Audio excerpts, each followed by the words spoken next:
मुझे आपको बताते हुए ये भी खुशी हो रही है कि अभी नीति आयोग ने हरियाणा को, जैसे ये फास्ट मूवर्स जो स्टेट्स हैं उसमें हरियाणा बड़े प्रांतों में नंबर 1 पर आया है। हमारे से आगे केवल एक छोटे प्रांत के नाते से मिजोरम हमारे से आगे है, जो 12 अंक लेकर के आगे बढ़ा है। हम 10 अंक लेके आगे बढ़े हैं और उसमें कुछ पैरामीटर, 16 पैरामीटर्स हैं, कुछ पैरामीटर्स में हमारी वृद्धि बहुत अच्छी है। तो जो रिड्यूस इनइक्वालिटी, ये पैरामीटर ऐसा है जिसके अंदर हमको बड़ा स्थान मिला है। इसमें भी हमें मार्क्स बहुत अच्छे मिले हैं। तो ऐसे 16 में से 8 क्षेत्र ऐसे हैं जहां हम काफ़ी आगे बढ़े हैं, 3 क्षेत्र ऐसे हैं जिसमें हम थोड़ा पीछे हटे हैं, 1 या 2 क्षेत्र ऐसे भी हैं जो हमारे यहाँ लागू नहीं होते। तो मैं ये भी चाहूँगा कि हम सब मिल करके जिन क्षेत्रों में हम थोड़ा पीछे रह गए हैं, जहाँ बहुत जितना अपेक्षा उतना आगे नहीं बढ़ पाए हैं, उन क्षेत्रों में भी काम करके, और हमारा जो 12 अंक हम फर्स्ट से पीछे हैं, first is Kerala having 75 ranks, हम 67 रैंक पर हैं, तो ये 8 ही रह गए। 8 अंकों की जो कमी है इसको पूरा करते हुए अगले वर्ष हम केरला को पकड़ें, केरला को टच करें, आगे निकले तो बहुत अच्छा। तो इस प्रकार से हमारा जो प्रदेश का जो प्रगति का पैमाना है, चाहे विकास का काम है, चाहे गुणवत्ता है, चाहे लोगों को सुख सुविधा है, हर क्षेत्र के अंदर आगे बढ़ें और हम हरियाणा को अपने एक नए हरियाणा के रूप में एक ऊंचा स्थान दिलाएं। यही हम सब मिलकर, चाहे हमारी सरकार, चाहे हमारे अधिकारीगण और चाहे जनता का सहयोग, सबका सहयोग चाहिए और सबका साथ होगा तो सबका विकास होगा, ऐसी मान्यता, इस बात को कह करके मैं अपनी वाणी को विराम देता हूँ। हरियाणा प्रदेश में पिछले लगातार 7 वर्ष हो गए हैं, लगभग ये 7वां वर्ष चल रहा है। हम लोग निरंतर विकास के कामों में एक एक करके आगे बढ़ रहे हैं और हमारे विकास का जो मूल थीम है कि विकास, समग्र विकास, सभी विभागों का विकास, उसमें जितने प्रोजेक्ट हैं अलग अलग विभागों के, किसी विभाग को हमने आवश्यकता अनुसार कुछ प्राथमिकता तो दी होगी लेकिन पीछे किसी को नहीं छोड़ा है। और ऐसे ही कोई भी जिला हो, कोई भी क्षेत्र हो, हरियाणा एक, हरियाणवी एक, इस भूमिका को लेकर के और हम लोग लगातार ये काम करते रहे हैं। अभी कुछ स्थानों पर विशेष प्राथमिकता देना कई बार समय की आवश्यकता भी होती है, लोगों की मांग भी होती है।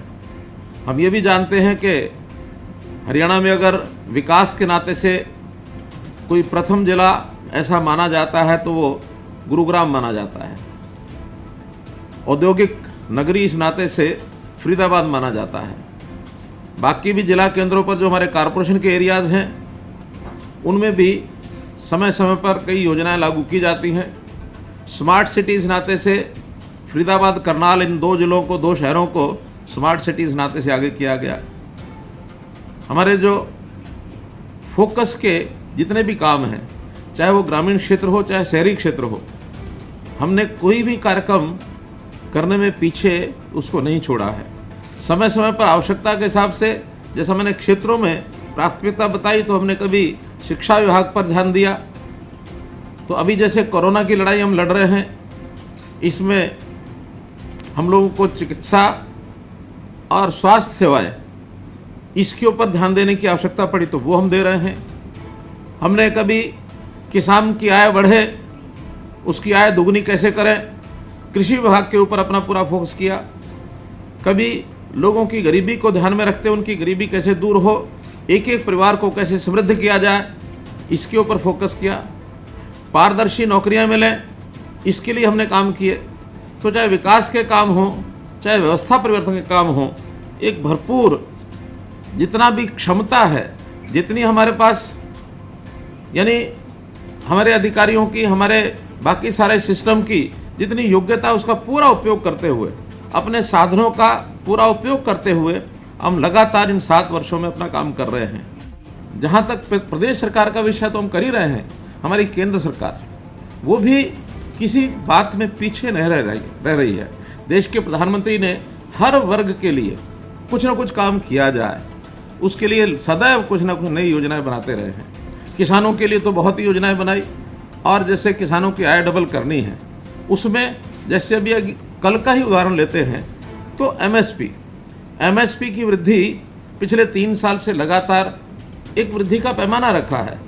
कि जो फसल की यानी उसकी कॉस्ट है, उस कॉस्ट के ऊपर 50% का प्रॉफिट देना, इसको सुनिश्चित किया गया है। तो मैं आज इस अवसर पर प्रधानमंत्री जी का धन्यवाद भी करता हूं और किसानों को बधाई भी देता हूं कि हमारी कल 16 फसलों की जो खरीफ की फसलें हैं उनकी जो MSP है उसको बढ़ाया गया है। उसमें चाहे धान है, ज्वार है, बाजरा है, रागी है, मक्का है, अरहर है, मूंग है, उड़द, मूंगफली, सूरजमुखी, सोयाबीन, तिल, रामतिल, कपास, ये सब फसलों पर किसी का 5% तो किसी का 6%, किसी का 4%, इन सब फसलों के ऊपर और जो है उन्होंने रेट बढ़ाए हैं। तो इसके लिए मैं प्रधानमंत्री जी का बहुत आभार व्यक्त करता हूँ। मेरा पानी मेरी विरासत जैसी हमने योजनाएं चलाई और उसके लिए सूक्ष्म सिंचाई, यही उसका एक बेहतर, जिसको कहना चाहिए, एक विकल्प कि हमारी सिंचाई में ज़्यादा पानी न लगे, तो सूक्ष्म सिंचाई की बड़ी योजनाएं इस बार हमने 2,68,625 हेक्टेयर की अगले 3 साल के अंदर 3700 करोड़ रुपए लगा करके 4 बड़ी परियोजनाएं सिंचाई विभाग ने शुरू करने का एक संकल्प लिया है। और इसमें हमारा जो पावर डिपार्टमेंट है, पावर डिपार्टमेंट भी इसमें सहयोग करेगा। एक विषय बहुत हमारे विपक्ष के लोग जोरों से उठा रहे हैं कि पावर के कनेक्शन, बिजली के कनेक्शन, ट्यूबवेल कनेक्शन ये देने बंद कर दिए हैं। हमने कोई कनेक्शन बंद नहीं किया है। हाँ, एक शर्त लगाई है कि पावर का कनेक्शन वहीं देंगे जो पानी बचत करने के लिए हमारा सहयोग करेगा। और वो कैसे करेगा कि हम या तो छोटी हार्स पावर 15 हार्स पावर से नीचे के कनेक्शन वो खुले रूप से देंगे। इससे ऊपर पानी जहाँ बहुत ऊपर है, अर्थात 20 या 25 मीटर से ऊपर अगर रहेगा तो वो हम खुला कनेक्शन देंगे। 30 मीटर अर्थात 100 फुट। इससे नीचे अगर पानी है कहीं और मोटर 15 हार्स पावर से ज़्यादा चाहिए तो एक ही कंडीशन है, वो है माइक्रो इरिगेशन। यदि माइक्रो इरिगेशन के प्रोजेक्ट लगते हैं, खुली सिंचाई नहीं करते हैं, तो वहाँ के लिए कहीं के लिए भी और बिजली के ट्यूबवेल का कनेक्शन ये बंद नहीं है। इसलिए मित्रों, बिजली हमारे पास पर्याप्त है, कोई कम नहीं है, लेकिन पानी बचाने का मुद्दा उससे भी बड़ा है। पानी बचाने के लिए सहयोग हमारे किसान करें और सूक्ष्म सिंचाई की जो योजनाएं हैं वो भी सारा पैसा को किसान को नहीं खर्च करना है। 85% कम नहीं होती राशि, 85% राशि सब्सिडी के रूप में दी जाएगी। केवल 15% पैसा ये किसान को खर्च करना है और इसमें अगर करते हैं तो हम पानी और ये बिजली के कनेक्शन ट्यूबवेल्स के ये देने के लिए तैयार हैं। जहाँ तक शिक्षा और मेडिकल शिक्षा, ये भी हम लगातार बढ़ा रहे हैं। जैसे हमने घोषणा की हुई है कि हर जिले में एक मेडिकल कॉलेज अवश्य होगा। अब प्राइवेट और सरकारी कॉलेज मिला करके तो कोई 1-2 जिले ही बचे हैं, लेकिन अगर हम प्राइवेट को निकालें तो सरकारी कॉलेज भी हमारे 9 हो गए हैं। तो ऐसे कुल मिला करके बाकी स्थानों पर भी हम जहाँ नहीं बने हैं वहाँ और सरकारी कॉलेजेस बनाने की हमारी योजना है। और जहाँ तक स्वास्थ्य सेवाओं का विषय है, हमारे जिला हेडक्वार्टर पर 200 बेड का अस्पताल सब जगह हो, ये हमने घोषणा की है। और साथ में अब CHCs उनको मजबूत किया जाए। कोरोना के बाद आफ्टर कोविड ऐसी एक योजना हमने बनाई है कि कोई भी CHC, इसमें भी ऑक्सीजन बेड होने चाहिए, इसमें भी डॉक्टर्स की संख्या पूरी होनी चाहिए, ताकि कहीं स्थानीय लोकल लेवल पर किसी को आवश्यकता होती है इलाज की तो उसको पूरा इलाज मिले। CHC के साथ PHC, डिस्पेंसरीज, इनको भी हम मजबूत करेंगे और हमारी जो मैन पावर है, डॉक्टर्स हैं, नर्सेज हैं, उनको हम आगे और बढ़ाएंगे। आज कलायत के अंदर हॉस्पिटल 50 बेड का हॉस्पिटल है, उसका आज इनाग्रेशन किया है। ऐसे ही सेक्टर 6 पंचकुला का जो हॉस्पिटल है, वहाँ एक सर्विस ब्लॉक, उसका फाउंडेशन स्टोन ये भी आज किया गया है। तो इसमें कुछ योजनाएं आज हमने बनाई हैं। शिक्षा के नाते चाहे कॉलेजेस हैं, चाहे यूनिवर्सिटीज़ हैं, ये भी हमारी पर्याप्त मात्रा में। टेक्निकल एजुकेशन के कॉलेज, ITIs भी पर्याप्त हैं। आज 2 ITIs, एक का शिलान्यास किया है, का उद्घाटन किया है। फरीदाबाद की एक ITI, इसका उद्घाटन किया है और पेगा का उसका शिलान्यास ये किया गया है। खानपुर महिला कॉलेज के अंदर एक स्पोर्ट्स कॉम्प्लेक्स, इसका भी आज उद्घाटन किया गया है। स्पोर्ट्स में भी हम लगातार आगे बढ़ रहे हैं, चाहे हमारे ब्लॉक लेवल के स्टेडियम हो, डिस्ट्रिक्ट लेवल के स्टेडियम हो, नेशनल लेवल के स्टेडियम हो, इन सब पर हम ध्यान कर रहे हैं। और इस बार तो पंचकुला और इसके आसपास हमारा पूरा इंफ्रास्ट्रक्चर ये हम बढ़ाएंगे।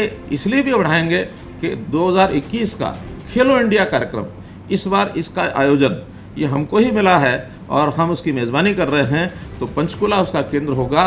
पंचकुला और आसपास के सब जिले और यहाँ तक चंडीगढ़, उसका भी हम उपयोग करेंगे। तो इसका लाभ लेने के लिए ये हम सब करेंगे। जहाँ तक विद्यार्थियों की सुविधा, हमने विद्यार्थियों को ट्रांसपोर्ट की सुविधा दी है। हर 20 किलोमीटर के बाद कॉलेज लड़कियों के ये खुलें, ताकि 10 किलोमीटर से ज़्यादा किसी हमारी बहन बेटी को यात्रा न करनी पड़े।